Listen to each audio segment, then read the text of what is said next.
ನಮಸ್ಕಾರ ಸ್ನೇಹಿತರೆ, ನಾನು ಅಶೋಕ್ ಕುಮಾರ್ ಶೀಲ್ವಂತ್. ಈ ಮುಂಚೆ ಕಲಬುರಗಿ ಜಿಲ್ಲೆಯ ಸೇಡಂ ತಾಲೂಕಿನ ಮೇ ಅಲ್ಟ್ರಾಟೆಕ್ ಸಿಮೆಂಟ್ ಲಿಮಿಟೆಡ್, ರಾಶಿ ಸಿಮೆಂಟ್ ವರ್ಕ್ಸ್, ಆದಿತ್ಯನಗರ್, ಮಳಖೇಡ್ ತೆರಿಗೆ ಕುರಿತು ವಿಡಿಯೋ ಮಾಡಿದ್ದೆ. ಸುಮಾರು ರಾಶಿ ಸಿಮೆಂಟ್ ಕಂಪನಿ 300 ಕೋಟಿ ಆಸ್ತಿ ತೆರಿಗೆ ವಂಚನೆ ಮಾಡಿದೆ. ಮಳಖೇಡ್ ಗ್ರಾಮ ಪಂಚಾಯತಿಗೆ, ಹೋಡ್ಗಿ ಗ್ರಾಮ ಪಂಚಾಯತಿ ಮತ್ತು ಚಿತ್ತಾಪುರ ತಾಲೂಕಿನ ದಿಗ್ಗಾಂವ್ ಗ್ರಾಮ ಪಂಚಾಯತಿಗೆ. ಅದರ ಕುರಿತು ಹಲವು ವಿಡಿಯೋಗಳು ಸುಧಾ ಮಾಡಿದ್ದೇನೆ ನಾನು. ಮತ್ತು ಹಾಗೆ ದೂರು ಸಲ್ಲಿಸ್ತಾ ಬಂದಿದ್ದೆ. ನಾನು ದಿನಾಂಕ 17/11/2025 ಪಂಚಾಯತ್ ಅಭಿವೃದ್ಧಿ ಅಧಿಕಾರಿಗಳು ಗ್ರಾಮ ಪಂಚಾಯತ್ ಮಳಖೇಡ್ರವರಿಗೆ ಒಂದು ಪತ್ರ ಬರೀತಾರೆ. ತಾಲೂಕ್ ಪಂಚಾಯತ್ ಇವರು ಚೆನ್ನಪ್ಪ ರಾಯಣ್ಣನವರು. ಮೇಲಿನ ವಿಷಯಕ್ಕೆ ಸಂಬಂಧಿಸಿದಂತೆ ಕಲಬುರಗಿ ಜಿಲ್ಲೆಯ ಸೇಡಂ ತಾಲೂಕಿನ ಮೇ ಅಲ್ಟ್ರಾಟೆಕ್ ಸಿಮೆಂಟ್ ಲಿಮಿಟೆಡ್, ರಾಶಿ ಸಿಮೆಂಟ್ ವರ್ಕ್ಸ್, ಆದಿತ್ಯನಗರ್, ಮಳಖೇಡ್ ಸಿಮೆಂಟ್ ಕಂಪನಿಯು ಇಸವಿ 1981-82ರಿಂದ ಪ್ರಸ್ತುತವರೆಗೆ ಸೇಡಂ ತಾಲೂಕಿನ ಮಳಖೇಡ್ ಮತ್ತು ಹೋಡ್ಗಿ ಗ್ರಾಮ ಪಂಚಾಯತಿಗಳಿಗೆ ಹಾಗೂ ಚಿತ್ತಾಪುರ ತಾಲೂಕಿನ ದಿಗ್ಗಾಂವ್ ಗ್ರಾಮ ಪಂಚಾಯತಿಗಳಿಗೆ ಕಡಿಮೆ ಮೊತ್ತದ ಕಟ್ಟಡ ಭೂಮಿ ತೆರಿಗೆಯನ್ನು ಸಂದಾಯ ಮಾಡಿದ್ದು, ಸುಮಾರು 300 ಕೋಟಿ ಆಸ್ತಿ ತೆರಿಗೆ ವಂಚಿಸಿದ್ದು, ಬಾಕಿ ತೆರಿಗೆಯನ್ನು ವಸೂಲಿ ಮಾಡಲು ಶ್ರೀ ಅಶೋಕ್ ಕುಮಾರ್ ತಂದೆ Nagendrappa Sheelvant, bus stand colony, Malkhed ಇವರು ಮಾನ್ಯರಲ್ಲಿ ವಿನಂತಿಸಿಕೊಂಡ ಪ್ರಯುಕ್ತ ಸದರಿ ದೂರಿನ ಕುರಿತು ಉಲ್ಲೇಖಿತ ಪತ್ರದನ್ವಯ ಮಾನ್ಯರು ಸದರಿ ದೂರು ಅರ್ಜಿಯಲ್ಲಿನ ಅಂಶಗಳ ಕುರಿತು ಕೂಲಂಕುಷವಾಗಿ ಪರಿಶೀಲಿಸಿ ನಿಯಮಾನುಸಾರ ಸೂಕ್ತ ಕ್ರಮ ಕೈಗೊಂಡ ಕ್ರಮದ ಕುರಿತು ಈ ಕಚೇರಿಗೆ 1 ವಾರದಲ್ಲಿ ವರದಿ ಸಲ್ಲಿಸುವಂತೆ ಸೂಚಿಸಿರುತ್ತಾರೆ. ಅಂದರೆ ಮಾನ್ಯ ಪ್ರಾದೇಶಿಕ ಆಯುಕ್ತರಿಗೆ ಕೂಡ ನಾನು ದೂರು ಸಲ್ಲಿಸಿದ್ದೆ. ಪ್ರಾದೇಶಿಕ ಆಯುಕ್ತರು ಅವರಿಗೊಂದು ಪತ್ರ ಬರೆದಿರ್ತಾರೆ ತಾಲೂಕ್ ಪಂಚಾಯತ್ ಇವರಿಗೆ. ಅವರು 1 ವಾರದಾಗ ವರದಿ ಕೊಡ್ರಿ ಅಂತ ಕೇಳಿರ್ತಾರೆ. ಅದರಂತೆ ಪ್ರಯುಕ್ತ ಸದರಿ ದೂರಿನ ಕುರಿತು ಕೂಲಂಕುಷವಾಗಿ ಪರಿಶೀಲಿಸಿ ನಿಯಮಾನುಸಾರ ಸೂಕ್ತ ಕ್ರಮ ಕೈಗೊಂಡ ಕ್ರಮದ ಕುರಿತು 3 ದಿನಗಳ ಒಳಗಾಗಿ ವರದಿ ಸಲ್ಲಿಸುವಂತೆ ಈ ಮೂಲಕ ಸೂಚಿಸಲಾಗಿದೆ ಅಂತಿಕೊಂಡು ತಾಲೂಕ್ ಪಂಚಾಯತ್ ಇವರು ಚೆನ್ನಪ್ಪ ರಾಯಣ್ಣನವರು ಪಂಚಾಯತ್ ಅಭಿವೃದ್ಧಿ ಅಧಿಕಾರಿಗಳು ಒಂದು ಪತ್ರ ಬರೆದಿರ್ತಾರೆ 17/11/2025. ಸುಮಾರು 4 ತಿಂಗಳ ಆಗ್ತಾ ಬಂದವು. ಆದರೆ ಇನ್ನವರೆಗೆ ಯಾವುದೇ ಒಂದು ವರದಿ ಕೊಡಲಿಲ್ಲ, ಯಾವುದೇ ಒಂದು ಪತ್ರ ಬರಲಿಲ್ಲ, ಕಂಪ್ನಿಗೆ ಪತ್ರ ಬರಲಿಲ್ಲ, ಏನೂ ಇಲ್ಲ. ಮತ್ತು ಪ್ರಸ್ತುತ ಇರುವ ಪಿ ಡಿ ಒ ಕೂಡ ಅಮಾನತಾಗಿ ಹೋಗಿಬಿಟ್ಟಿದ್ದಾರೆ. ಹೀಗಾಗಿ ಸುಮಾರು ಈ ಪತ್ರ ಬರೆದು 4 ತಿಂಗಳಾಯಿತು. ಇನ್ನವರೆಗೂ ವರದಿ ತರಿಸ್ಕೊಂಡಿಲ್ಲ.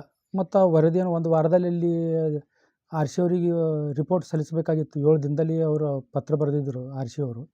ಇವರು 3 ದಿನದಲ್ಲಿ ವರದಿ ಕೊಡಂತ ತಿಳ್ಕೊಂಡು ಪಂಚಾಯತ್ ಅಭಿವೃದ್ಧಿ ಅಧಿಕಾರಿಗಳು ಹೇಳ್ತಾರೆ. 4 ತಿಂಗಳಾದರೂ ಇನ್ನವರೆಗೆ ವರದಿ ಸಲ್ಲಿಸಿರೋದಿಲ್ಲ. ಅಂದರೆ ಇವರ ಕೆಲಸದಲ್ಲಿ ಎಷ್ಟು ನಿರಾಸಕ್ತಿ ಇದೆ ಕೆಲಸ ಮಾಡಲು. ಇವರಿಗೆ 300 ಕೋಟಿ ಆಸ್ತಿ ತೆರಿಗೆ ಬೇಕಾಗಿಲ್ಲ, ಬಾಕಿ ಹಣ. ಹೀಗಾಗಿ ಕಂಪ್ನಿ 1980-81ರಲ್ಲಿ ಏನು ಸ್ಥಾಪನೆಯಾಗಿದೆ, ಅಂದಿನಿಂದ 2010-11ರವರೆಗೆ 1,500 ಎಕರೆ ಜಮೀನು ಹೊಂದಿದೆ. ಅಲ್ಲಿವರೆಗೆ ಅಂದರೆ 30 ವರ್ಷ, 1980 ಅಂದರೆ 2010, 30 ವರ್ಷವರೆಗೆ ಪ್ರತಿ ವರ್ಷ 5 ಕೋಟಿ ಅಂದರೆ 150 ಕೋಟಿ, 5 3 15, 150 ಕೋಟಿ ಆಗ್ತದೆ. ಆ ನಂತರ ಇಲ್ಲಿ 1,500 ಎಕರೆ ಖರೀದಿ ಮಾಡಿದೆ 2010-11ರಿಂದ 2025-26ರವರೆಗೆ 1,500 ಅಂದರೆ 3,000. ಅಂದರೆ ಇಲ್ಲಿ 15 ವರ್ಷದಲ್ಲಿ 3,000 ಎಕರೆಗೆ ಅಂದರೆ 3,500 ಎಕರೆಗೆ ಅಂದರೆ ಸುಮಾರು 10 ಕೋಟಿ, ಪ್ರತಿ ವರ್ಷ 10 ಕೋಟಿ ಆಗ್ತದೆ. ಈ ಕಡೆ 150 ಕೋಟಿ ಅಂದರೆ ಸುಮಾರು 300 ಕೋಟಿ ಆಸ್ತಿ ತೆರಿಗೆ ಬಾಕಿ. ವಾರ್ಷಿಕ 10 ಕೋಟಿ ಆಗ್ತದೆ ಇವಾಗ ಸದ್ಯದ ಪರಿಸ್ಥಿತಿಯಲ್ಲಿ. ಬಾಕಿ ಅಂದರೆ 300 ಕೋಟಿ ಆಗ್ತದೆ. ಅದು ಒಂದು ತನಿಖೆ ಮಾಡಿ ಒಂದು ವರದಿ ಸಲ್ಲಿಸ್ಲಿಕ್ಕೆ ಇಲ್ಲ ಇವರಿಗೆ. ಯಾವುದೇ 300 ಕೋಟಿ ದೊಡ್ಡ ಹಗರಣ ಇದೆ, ಇದು CBI ತನಿಖೆ ಆಗಬೇಕು. ಒಂದು ವರದಿ ಕೊಡ್ಲಿಕ್ಕೆ ಇಲ್ಲ ತಾಲೂಕ್ ಪಂಚಾಯತ್ ಇವರಿಗೆ. ಮತ್ತು ಪಂಚಾಯತ್ ಪಿ ಡಿ ಒಗಳು ಅಮಾನತಾಗಿ ಹೋಗಿಬಿಟ್ರು. ಈ ಕೆಲಸದಲ್ಲಿ ಯಾಕೆ ನಿರಾಸಕ್ತಿ ತೋರಿಸ್ತಾ ಇದ್ದಾರೆ?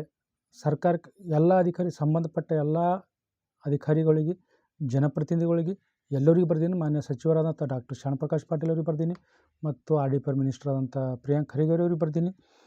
ಇದರಲ್ಲಿ ಯಾಕೆ ನಿರಾಸಕ್ತಿ ತೋರಿಸ್ತಾ ಇದ್ದಾರೆ ಕಂಪ್ನಿಗಳ ವಿಷಯದಲ್ಲಿ? 300 ಕೋಟಿ ಬಾಕಿ ಆಸ್ತಿ ತೆರಿಗೆ ಬರಬೇಕಾಗಿತ್ತು, ಅದು ವಸೂಲಿ ಮಾಡ್ಲಿಕ್ಕೆ ಕ್ರಮ ಕೈಗೊಳ್ತಾ ಇಲ್ಲ. ಕೂಡಲೇ ಇದಕ್ಕೆ ಸಂಬಂಧಪಟ್ಟ ಅಧಿಕಾರಿಗಳು ಮತ್ತು ಜನಪ್ರತಿನಿಧಿಗಳು ಇದ್ರ ಕಡೆ ಗಮನ ಕೊಡಬೇಕು. ಇದು ಏನಾದ ಬಾಕಿ ಹಣ ವಸೂಲಿ ಮಾಡಬೇಕು ಕಂಪ್ನಿಯಿಂದ, ಇಲ್ಲಾಂದ್ರೆ ಕಂಪ್ನಿಗೆ ಬೀಗ ಜಡಿಬೇಕು. ಈ ರೀತಿ ಮಳಖೇಡ್ ಗ್ರಾಮ ಪಂಚಾಯತಿಗೆ, ಊಡ್ಗಿ ಗ್ರಾಮ ಪಂಚಾಯತಿಗೆ ಮತ್ತು ದಿಗ್ಗಂಗ ಗ್ರಾಮ ಪಂಚಾಯತಿಗೆ 45 ವರ್ಷದಿಂದ ಮೋಸ, ವಂಚನೆ, ಧೋಕಾ ಮಾಡ್ತಾ ಬಂದಿದೆ ರಾಜಶ್ರೀ ಸಿಮೆಂಟ್ ಕಂಪನಿ. ಸರಿಯಾದ ಪ್ರಮಾಣದಲ್ಲಿ ಆಸ್ತಿ ತೆರಿಗೆ ಸಂದಾಯ ಮಾಡಿದ್ರೆ ಭಾಳಷ್ಟು ಮಳಖೇಡ್ ಪಂಚಾಯತಿ, ಊಡ್ಗಿ ಪಂಚಾಯತಿ, ದಿಗ್ಗಂಗ ಪಂಚಾಯತಿ ಸಾಧನೆ ಮಾಡ್ಬೋದಿತ್ತು. ಮೂಲಭೂತ ಸೌಕರ್ಯಗಳು ಜನರಿಗೆ ಒದಗಿಸ್ಕೊಡ್ಬೋದಿತ್ತು. ಹೀಗಾಗಿ ಅದೇ ರಿಮೋಟ್ ಏರಿಯಾ ಅಂತ ತಿಳ್ಕೊಂಡು ಇಲ್ಲಿ ಯಾರು ಹೇಳೋರಿಲ್ಲ, ಕೇಳೋರಿಲ್ಲ.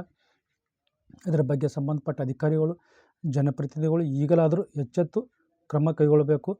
ತಾಲೂಕ್ ಪಂಚಾಯತ್ ಅವರನ್ನು ಸರ್ಕಾರದಿಂದ ವಜಾ ಮಾಡಬೇಕು. ಅವರು ಕೆಲಸಕ್ಕೆ ಯೋಗ್ಯರಲ್ಲ ಮತ್ತು ಕೆಲಸಕ್ಕೆ ಸರ್ಕಾರಿ ಸೇವೆಗೆ ಲಾಯಕಲ್ಲ. ಅವ್ರ ಮೇಲೆ ಸೂಕ್ತ ಕಠಿಣ ಕ್ರಮ ಕೈಗೊಳ್ಳಬೇಕು. ಯಾವುದೇ ಒಂದು ಮೇಲಧಿಕಾರಿಗಳು ಬರೆದಂಥ ಪತ್ರಗಳು ತಮ್ಮ ಫೈಲಲ್ಲಿ ಮುಚ್ಚಿಡ್ತಾ ಇದ್ದಾರೆ.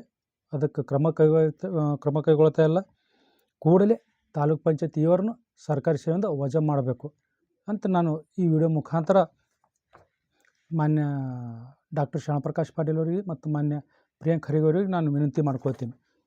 ಜೈ ಭೀಮ್, ನಮೋ ಬುದ್ಧಾಯ.